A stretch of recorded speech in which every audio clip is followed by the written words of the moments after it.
Boa noite, Gerson. Vitória importantíssima, um 2-0 que garante o América na próxima fase da Série D do Campeonato Brasileiro. E fala um pouquinho da importância de uma vitória como essa para chegar confiante para a próxima fase, além da invencibilidade dentro de casa no Campeonato Brasileiro. São 8 jogos, 6 vitórias e 2 empates, mais de 15 mil presentes aqui na Arena das Dunas. Vitória importantíssima. Fala um pouquinho sobre isso, já projetando, claro, o duelo contra o Imperatriz. Parabéns. Bom, boa noite, obrigado. Parabenizar todos os pais aí também, vocês, principalmente os pais que estiveram hoje aqui no estádio com seus filhos. Acho que a gente conseguiu proporcionar uma alegria diferente, né, especial. Eu lembro de quando, na infância, a gente ia aos jogos com meu pai, e quando era o Dia dos Pais era mais especial ainda, você comemorar o gol, vir para abraçar. Então, parabéns a todos aqueles que são os pais, principalmente aos nossos torcedores. Feliz pelo resultado, sabíamos que o jogo não ia ser fácil, tinha um adversário que ia ter uma estratégia de nos dar bola e se fechar e jogar em transição. Tínhamos que ser inteligentes, mas ao mesmo tempo tínhamos que propor o jogo, tínhamos que mostrar para o torcedor que nós queríamos a vitória desde o início. Tivemos bons e maus momentos no jogo, é assim mesmo, né? A Série D é muito equilibrada, muito difícil, é muito difícil e cada lance pode ser decisivo a seu favor e contra também. Mas me agradou muito aquilo que a gente, dentro da nossa proposta, aquilo que os atletas procuraram fazer. Essa classificação foi construída, iniciada na semana passada, num jogo muito difícil e que nós tivemos que sair um pouco das características do nosso elenco para não perder o jogo, né, para voltar com um resultado positivo.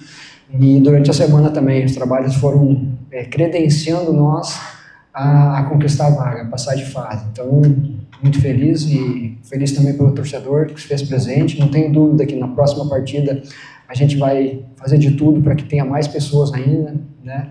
Mais torcedores que possam vir ao estádio, né? Confiar na equipe.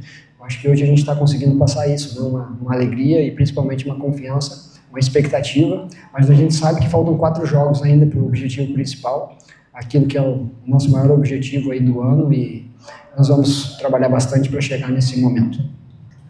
Muito bem, Gerson, apesar da classificação, boa noite, né, a vitória 2-0, assim como no jogo de ida, né, o primeiro tempo terminou sem gols. E a cada mata-mata, né, fica aquela apreensão vindo da arquibancada, e eu acho que até quem faz parte também de todo o staff do futebol, né? A sua equipe tem um bom nível técnico se comparado com outras, principalmente sobre essa equipe de hoje, e a gente claramente não desmerecer o adversário. A equipe do América é muito melhor que a Juazeirense, mas isso não sempre reflete em gols. Precisou de novo uma bola parada para abrir os caminhos dessa vitória para o segundo gol.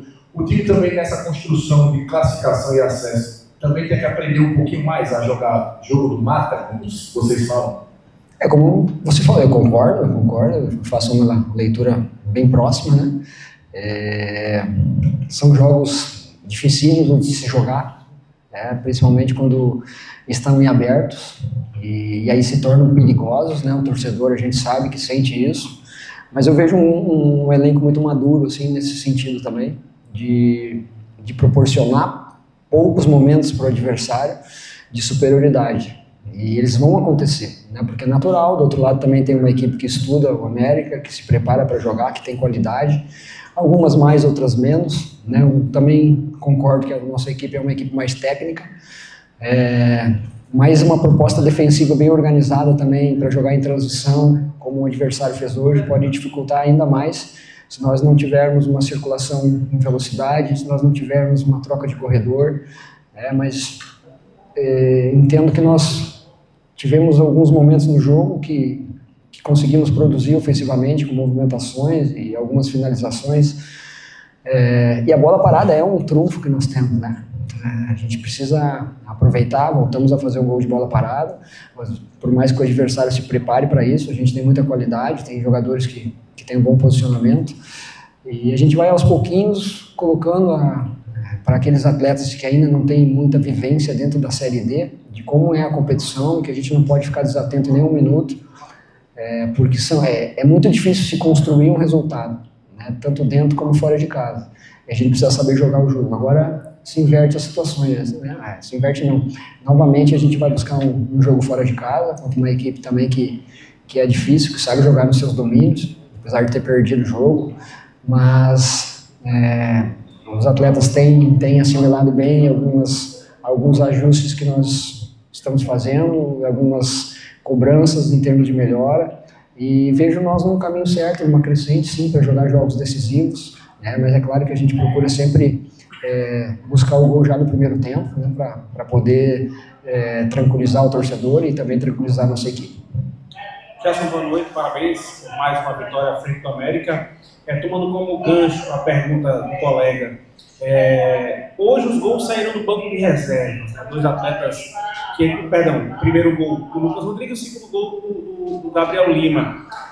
Lá no jogo, após a partida contra o 13, foi perguntado sobre o Marquinhos. E você falou que conhecia o Marquinhos e não entendia o porquê que o Marquinhos não estava desenvolvendo aqui no América. De repente você vem colocando o Marquinhos jogo após jogo e ele vem mostrando um crescimento. Até que ponto os seus reforços vindo do próprio América estão ajudando nessa sua caminhada? Você que ainda está colocando a sua metodologia de trabalho, né, implantando a sua metodologia de trabalho no América. É fundamental. Eu lembro da entrevista, né? O Giva também hoje, né, fez um jogo bom no primeiro tempo. Havia em 2 jogos atrás sido decisivo aqui, né, com gol, uma assistência, com Campina Grande também, deu o passe para o Ebert no primeiro gol. Então não tinha dúvida que nós, talvez os nossos melhores reforços estavam aqui dentro, né? Eu conhecia bem o Marquinhos e entendo que hoje que ele entrou muito bem no jogo, muito bem mesmo, né? Quase que também fez um gol, uma jogada de muita qualidade e repertório, né? Porque aquela finalização dele é de quem conhece, né? De quem tem a consciência do que procurou fazer. E muito feliz de ver um atleta assim crescendo no momento certo da competição.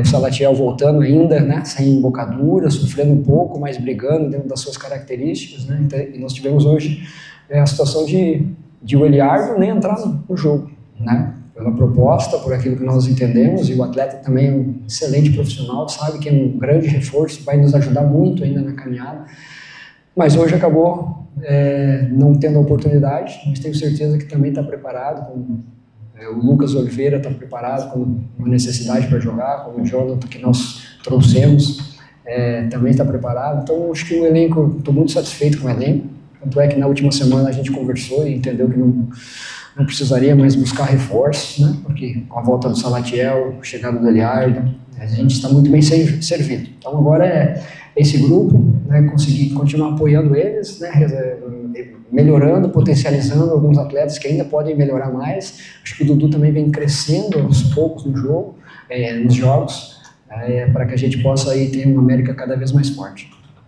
Professor Gerson, primeiro, boa noite, Gladson da CBN Natal. Primeiro, parabenizar pela classificação, mas eu queria saber justamente nessa questão do elenco no qual você citou. Porque, por exemplo, na partida de hoje, 30 minutos do segundo tempo, 0-0, e a única peça ofensiva que você tinha investido no seu time era a entrada do Salatiel no lugar de Giva. E no banco de reservas, você tinha o Eliardo com características parecidas e o Henrique que você não utilizou no jogo. Você optou hoje por deixar, por exemplo, se quer fora da relação Vitor, o Tiaguinho, o Romarinho, o Teiro. É o ataque, a posição, o setor do campo que você precisa mais trabalhar no seu time em relação ofensiva?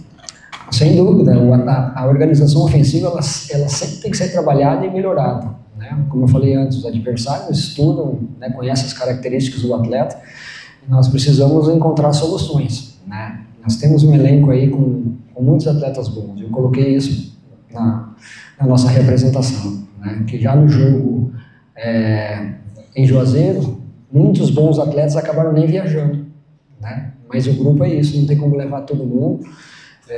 Você citou jogadores como Romarinho, Tiaguinho, Ítalo, né, que são jogadores que já foram titulares, que já têm história no clube e que vem treinando bem, mas nós também temos o Gabriel Lima, também temos o Henrique, também a chegada do Eliardo, a volta do Salatiel, nós estamos falando aí quase de 10 atacantes, né? E é claro que quando se não tem um número grande de gols, mas eu acho que isso aí ainda é um passo à frente que nós vamos melhorar, nós temos condições para fazer mais gols. A história do jogo hoje, ela estava se desenhando para a gente colocar o Gabriel, então eu tinha chamado ele um pouquinho antes do gol, já para entrar, a gente ia se tornar mais ofensivo, como como fizemos o gol, eu esperei um pouco mais, até porque o Dudu que ia sair havia crescido muito no jogo. Aí nós fizemos uma mudança aí dentro da própria equipe, então levamos o Weber e o Souza para os lados do campo, para deixar o Dudu, que estava com uma dinâmica melhor, mais centralizado, por um período maior. Isso conseguiu dar um volume para nós com a chegada do Marquinhos por trás, né? O Arouá também fez um grande jogo. E Henrique é um jogador que me agrada muito, né? Tem muito potencial, acho que é um menino, já falei isso para ele, com um potencial enorme. Vai se tornar, sem dúvida, titular da equipe do América em algum momento. Vai buscar clubes maiores também, porque tem um potencial muito grande. Só que hoje a gente entendeu que nós precisávamos de um jogador mais por dentro, como o Dudu, né, para que nós pudéssemos também ter um combate sem a bola, porque e aí Ebert também, que é o goleador do time, né, a gente sempre deixa no limite da parte física para poder ter um jogador que é decisivo dentro do campo a maior parte do tempo. Então acabam sendo poucas opções para a gente tirar, né, mas acredito que o Gabriel Lima também entrou bem. Se o Henrique tivesse entrado dentro da proposta, nós precisávamos de um jogador mais agudo do lado esquerdo no segundo tempo, e o Henrique, pelo que tem me passado, gosta muito de jogar do lado direito, e hoje a gente entendeu que precisava trocar o atleta do lado esquerdo. Gerson, boa noite, falando de classificação. Gerson, está vendo muito da Série D. A gente viu alguns clubes com camisa a serem eliminados nessa fase. O São Paulo correu com o Manauara, o Goiacuba conseguiu passar pelo São José, e a gente encarava muitos encaravam o jogo do América para o Juazeirense tranquilo, porque o América não tinha corrido ainda como mandante. Como é que você está vendo, em geral, esse time da Série D em 2025? É uma competição dificílima, extremamente difícil, e que você tem que estar atento a tudo. O nosso próprio adversário, acredito que 99% de vocês davam como certo a classificação do Imperatriz de maneira tranquila, venceu 2-0 fora e acabou tomando, né, o mesmo placar em casa. Então isso explica muito bem, né, que você não pode relaxar em momento nenhum. A experiência dentro dessa competição me mostrou isso, né, e é o que a gente vem cobrando dos atletas. Foi uma cobrança que eu acabei fazendo, que logo após o nosso gol nós tivemos uma desatenção no arremesso lateral, que nós não podemos ter numa Série D, que às vezes o adversário vai ter aquele lance só ali e nós temos que vencer o duelo, né, e em maneira nenhuma podemos deixar essa segunda bola dentro da nossa área ser do adversário. Então são correções. Felizmente, né, a gente acabou conseguindo tirar a bola, mas é um lance extremamente perigoso e que poderia ter mudado a história do jogo também. Então eu vejo a Série D muito competitiva, né? Você falou, com muitas equipes de camisa e outras equipes que fizeram boa campanha, a própria Aparecidense, né, talvez disparada, talvez a melhor campanha, estava perdendo ontem até o último lance em casa e iria para os pênaltis também. Então não tem moleza para ninguém. E hoje talvez o jogo fora de casa, uma equipe bem organizada e com transição, ela se torna muito perigosa, né? E quem está em casa tem que propor o jogo a maior parte do tempo, e se não tiver a tranquilidade, não tiver a consciência de posicionamento sem a bola, o jogo pode se tornar perigoso, porque gera uma impaciência do torcedor, né, uma ansiedade de você buscar o resultado. Então são vários aspectos que tem que deixar a equipe, né, com a condição de buscar a classificação. Não é só a qualidade técnica, não é só ser melhor ou ser pior, são muitos fatores, principalmente na Série D, que interferem numa classificação ou não. Gerson, boa noite. Boa noite, Universidade do Esporte. A força do América na Arena da Júlia está provada, ele está invicto até agora, e a Arena até é uma exceção, muitas vezes, dentro da competição por conta da qualidade do gramado. O América está se dando muito bem com isso. E essa até vislumbrando esse próximo jogo contra o Imperatriz. O América, na semana passada, teve um gramado difícil contra o Juazeirense, terá também no próximo mata-mata um gramado difícil. Como essa preparação para jogar fora de casa, para além do ambiente, para enfrentar gramados complicados? Você tem que mudar um pouco, às vezes, o estilo de jogo da equipe, tentar deixar a partida um pouco mais segura, se arriscar menos, porque sabe que essa questão pode igualar uma equipe que é mais técnica com outra que não seja tanto. Como essa preparação para jogar realmente o jogo fora de casa nessas condições? Não, realmente, como foi na partida contra o Juazeirense, né, é um jogo diferente. Você falou, nosso gramado é palco de Copa do Mundo, grama espetacular, um jogo rápido. E os adversários, em alguns momentos, sentem essa velocidade, né? Porque não estão habituados a isso. Diferente, né, de nós que já estamos habituados a jogar. E dentro da Série D, essas também são adversidades que você tem que se adaptar o quanto antes. É o que eu falei em Juazeiro. Nós não vamos, em momento nenhum, deixar de propor o jogo, de buscar a vitória, independente do local. Agora, se a gente tiver com dificuldade, se a gente estiver não conseguindo fazer a nossa dinâmica de jogo, nós temos que se adaptar o mais rápido possível ao que o jogo se oferece.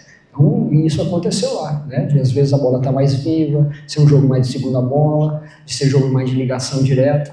Então, é um dos aspectos que eu também procuro passar para os atletas, de entender o quanto o que a partida está te pedindo. Se o jogo está de contato, não adianta a gente querer ficar com a bola circulando num gramado que não é o melhor. E também o inverso. Se o campo oferece condições, a gente tem que tentar imprimir o nosso ritmo, aquilo que a gente tem de proposta, de qualidade, né? Todos aqui sabem do perfil do elenco, é um elenco de muita técnica, né? De muita qualidade, isso é inegável, e agora a gente está conseguindo, no meu entendimento, tornar essa equipe um pouquinho mais competitiva, um pouquinho mais com a cara da Série D, para que nós possamos aí evoluir e buscar, que é o que todos queremos aí, que daqui a 4 jogos a gente possa estar classificado na Série C.